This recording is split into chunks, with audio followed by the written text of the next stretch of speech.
All right, 7.1 homework assignment. It's 7 problems on here, although I think several will go fairly quickly for you. On this first one, they start you out with the scatter plot. Tons of observations here, right? Every dot represents an observation. I'd like you to be able to make a scatter plot, but in this case, it's already done for you, I guess, with 3,000 observations.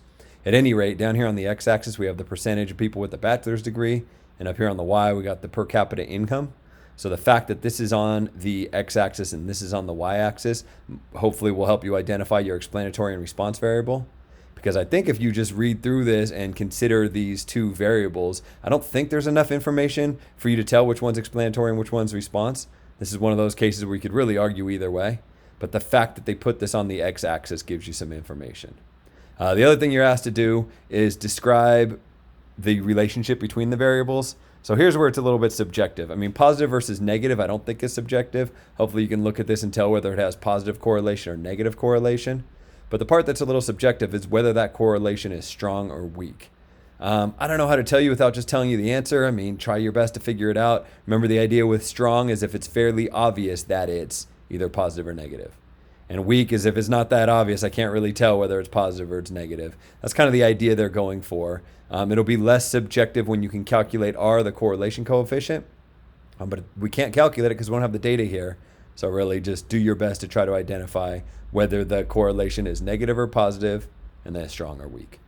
And then finally, this last part, I don't know if this is a good question or not. Can we conclude that having a bachelor's degree increases one's income? So really what they're getting at here, implied in this question, I wish it was a little bit more explicit, is bachelor's degree causes income to change.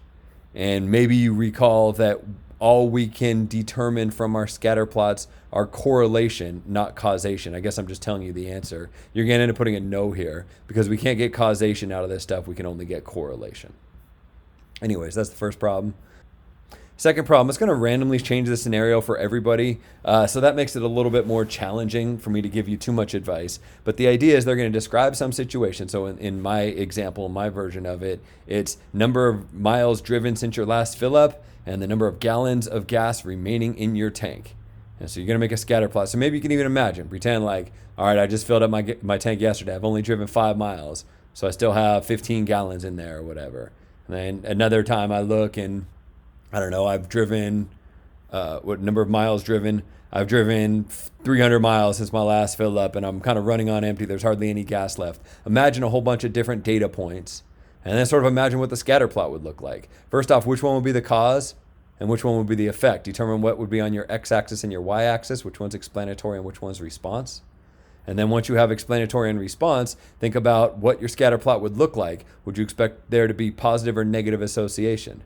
And this one's challenging because without the data itself, you might wonder, like, how could I ever figure that out? You're supposed to just kind of think about it, right? Make a scatter plot. In this case, I think it's fairly obvious. I think you could figure it out with this one.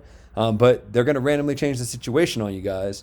So you might get one where it's a little bit harder for you to figure out whether it's negative or positive. Try your best on this problem. Get what you can out of it. And understand that what I'm going to ask you is exactly what I demonstrated in the video.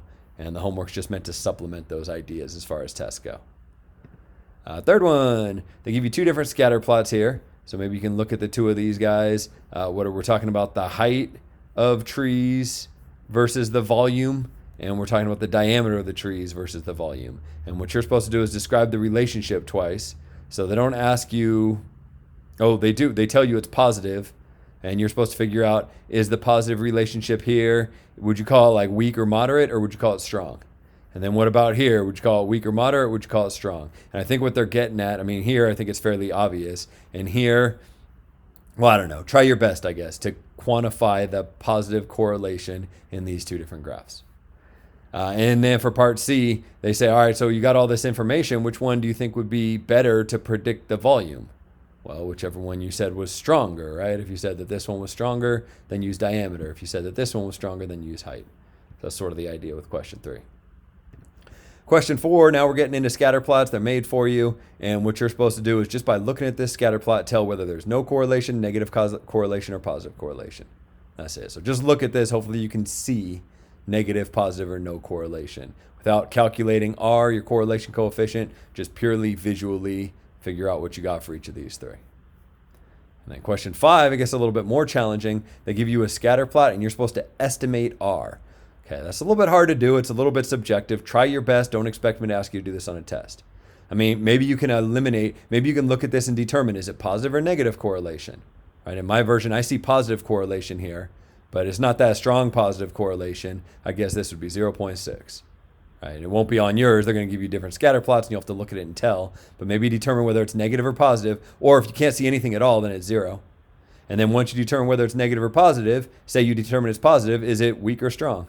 If it's strong, it's this one. If it's weak, it's this one. If it's strong, it's this one. If it's weak, it's this one. So that's sort of the idea with question 5. Question 6, just like question 5, except you do it multiple times. And here it's really hard. Like, man, how am I ever going to tell what the correlation coefficient is here? Use process of elimination. Right? You got 2 negatives and 2 positives. And for your 2 negatives, one of them is really strong and one of them is really weak. And for your 2 positives, one of them is really strong and one is so weak that you might not see any correlation at all. Right, so see if you can use this in kind of a process of elimination. I think the strong ones will be pretty easy to identify. And then one of them should have a tiny bit of negative correlation and one should be basically no correlation. Do you see a tiny bit of negative here or do you see a tiny bit of negative here? And it's hard. I mean, I don't know. Try your best, I guess. I know I say that a lot. I think this will be the one where there's a tiny bit of negative correlation, whereas this one, it just looks like a whole bunch of dots to me. But I don't know. I wouldn't be shocked if I have those backwards, A and D. Let's try it out. It looked like that was right. It looked like there really was a tiny bit of negative correlation here. But if you can't see it, if you can't tell any difference between A and D, that's fine. I'm with you. I understand. Try your best to get the credit for it, get the ones that are strong, and then just move on. Finally, question 7. Here's the only time you calculate the correlation coefficient. And what you do is, well, exactly that. Calculate the correlation coefficient.